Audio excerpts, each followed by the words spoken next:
Welcome to episode 18 of Real Conversations. Today we are looking at what happens when a carrier decides to give a driver a second chance after a drug or alcohol violation.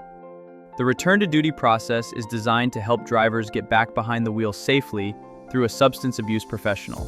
But if your safety department doesn't track the strict multi-year follow-up testing schedule, that second chance will turn into a massive compliance trap.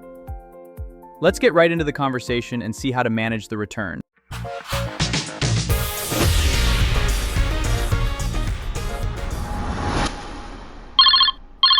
Hi Jester, thanks for sitting down with me. Let's talk about driver retention. If a highly valued driver tests positive on a random test, but they complete their initial treatment with a substance abuse professional, a SAP, and want to come back to work for you, how do you handle their return? If the SAP signs off and says they are clear to return to safety-sensitive duties, we have them take a return-to-duty drug test. If that comes back negative, we put them right back in the truck. We're just glad to have an experienced driver back. And how is your team tracking and executing the SAP's mandatory, unannounced follow-up testing plan over the next 12 to 60 months? Our safety manager tries to remember to schedule a test every few months, but honestly, with our daily workload, keeping up with a customized testing schedule for an individual driver over several years is incredibly difficult to track. The FMCSA requires a minimum of 6 unannounced follow-up tests in the first 12 months alone, and the SAP can mandate testing for up to 5 years. These tests must be conducted under direct observation and cannot replace regular random tests.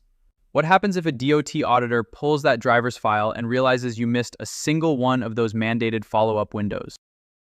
I assume it's an automatic violation, and if that driver were to have an accident and we missed their scheduled follow-up tests, our insurance wouldn't cover us. We'd be completely liable. You would be entirely exposed. Rushing a driver back into safety-sensitive duties without an ironclad automated tracking system for their follow-up schedule is an enormous risk. It really is a trap. We want to help our drivers get a second chance, but the administrative burden of tracking a 5-year testing window manually is just too high for us to manage alone. It is a massive statistical liability. Do you know that Labworks USA has these types of services? These are what we do. We completely manage the return to duty and SAP follow-up testing tracker. We automate the unannounced scheduling windows, coordinate directly with the collection sites for direct observation, and ensure every single required test is completed perfectly over the entire multi-year period.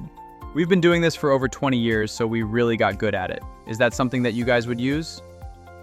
Absolutely. To have a system track that schedule automatically would allow us to safely offer second chances without risking our entire company's safety rating. Let's get that follow-up program integrated with our tracking software today so your driver stays compliant and your business stays protected.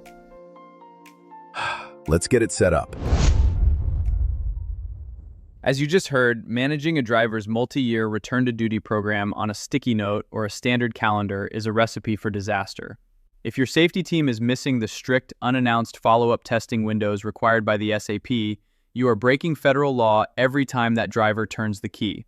Ask yourself, are you 100% sure your return-to-duty drivers are fully compliant with their testing schedules? You don't have to carry that scheduling burden alone.